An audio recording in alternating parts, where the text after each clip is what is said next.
मैंने झूठ नहीं बोला। दो किसान भाई एक गांव में रहते थे। बड़े भाई का नाम था राहुल और छोटे भाई का नाम था सोहन। उन्हीं के गांव के पास एक और गांव था। वहां के जमींदार की एक सुंदर बेटी थी माला। सोहन और माला एक दूसरे को पसंद करते थे। सोहन माला से विवाह करना चाहता था, लेकिन वह जानता था कि माला के पिता ऐसा नहीं होने देंगे। इसका कारण यह था कि सोहन बहुत गरीब था। उसके पास रहने के लिए ना अच्छा घर था, ना पहनने के लिए अच्छे कपड़े थे। माला यह सब जानती थी, लेकिन फिर भी सोहन से विवाह करना चाहती थी। राहुल भी अपने छोटे भाई की सहायता करना चाहता था। बहुत सोचने पर उसे एक उपाय समझ में आया। उसने सोहन को कुछ कपड़े पहनने को दिए। सोहन ने देखा कि जो कुर्ता उसके भैया ने दिया था उसमें कम से कम 10 तरह के कपड़ों के टुकड़े सिले हुए थे। छोटे छोटे टुकड़ों को जोड़कर इस कुर्ते की सिलाई की गई थी। फिर राहुल ने सोहन को घर के एक कोने में बिठा दिया। घर का यही एक कोना ऐसा था जिसके ऊपर की पूरी छत पक्की थी। बाकी जगह की छत तो खराब हो चुकी थी और बरसात में चूने लगती थी। उसके बाद राहुल ने सोहन को 2 सिक्के दिए और एक कटोरा दिया।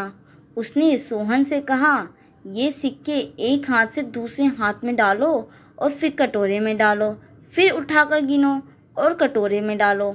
जब तक मैं माला के पिता से मिलकर वापस ना आ जाऊं, यहीं बैठे रहना और जैसा मैंने कहा वैसा ही करते रहना। ठीक है भैया, सोहन ने बोला।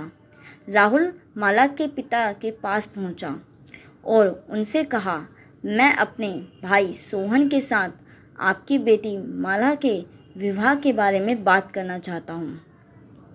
माला के पिता बोले, क्या तुम्हारा भाई अमीर है?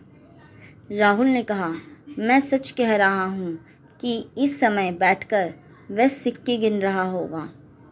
क्या उसके सिर पर पक्की छत है? माला के पिता ने पूछा। जी हाँ, उसके ऊपर पक्की छत है, राहुल बोला। और पहनने को अच्छे कपड़े हैं क्या? जमींदार ने फिर पूछा। तब राहुल ने बोला, मैं बस इतना ही कह सकता हूँ कि उसके पास पहनने के लिए मुझसे ज़्यादा तरह के कपड़े हैं।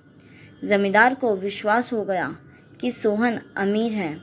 उसके पास रहने को अच्छा घर भी है और पहनने को अच्छे कपड़े भी हैं।